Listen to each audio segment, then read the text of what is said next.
Reddit.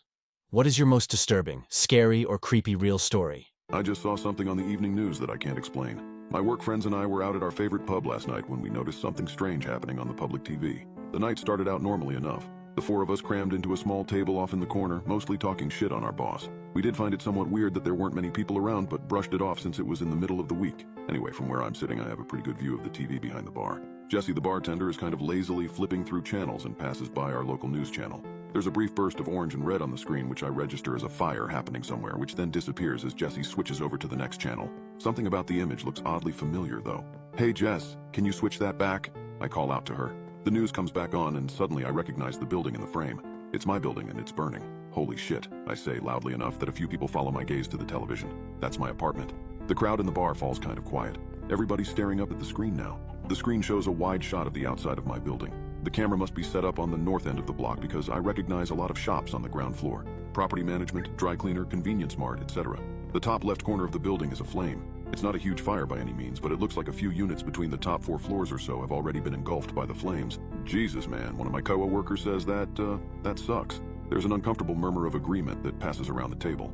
I mean, I don't blame them. I wouldn't know what to say in this situation either. Yep, I agree, just as awkwardly. Thankfully, my apartment is only about halfway up and located on the west side of the building. I crossed my fingers, hoping my stuff will be okay. The camera cuts to a reporter on the scene. He's standing a little further away. Looking at the shops in the background, I can tell he's across the street on the northwest corner of the building. Firefighters are expected on the scene any moment, he's saying, and hopefully they'll be able to contain this horrible inferno before it spreads any further. As I was saying before, it's very fortunate that everyone was able to evacuate the building before things got too bad. Or who knows what tragic events may have unfolded. He's really laying it on thick. My other CO workers jokes, chuckle a bit. All things considered, at the moment it really didn't seem all that bad. But then, a few moments later, hang on, the reporter on TV says. We're getting some updated information, it seems. Hang on one moment while we readjust the camera. The previously locked down camera starts to shift, the angle focusing on an area of the building about halfway up the west side. All the lights in the building are out except for one. I feel a weird creeping sensation as I start counting the windows from the bottom. 5 up, 2 over, that's my place. I swore I turned that light out, I think, at first. Then I see it. There's a person standing in my window.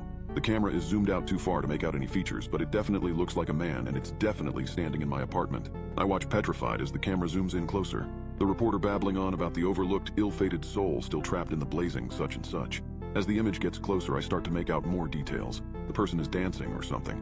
I don't really know how to describe it, but he's moving around a lot, and everything he's doing has this bizarre rhythmic quality to it. He starts waving his arms in the air back and forth, and then he's waving them up and down at his sides. Then he's banging both fists on the glass. Then he's waving his arms over his head again, back and forth. Everything he's doing is to the exact same tempo. 1, 2, 3, 4, 1, 2, 3, 4. He starts jumping up and down, waving his arms over his head like he's trying to get someone's attention from a long distance. But everything is to the exact same rhythm over and over again. 1, 2, 3, 4, 1, 2, 3, 4. What in the fuck? I say, my voice a hoarse whisper. And then the camera gets a little closer. And finally we can make out the person's features.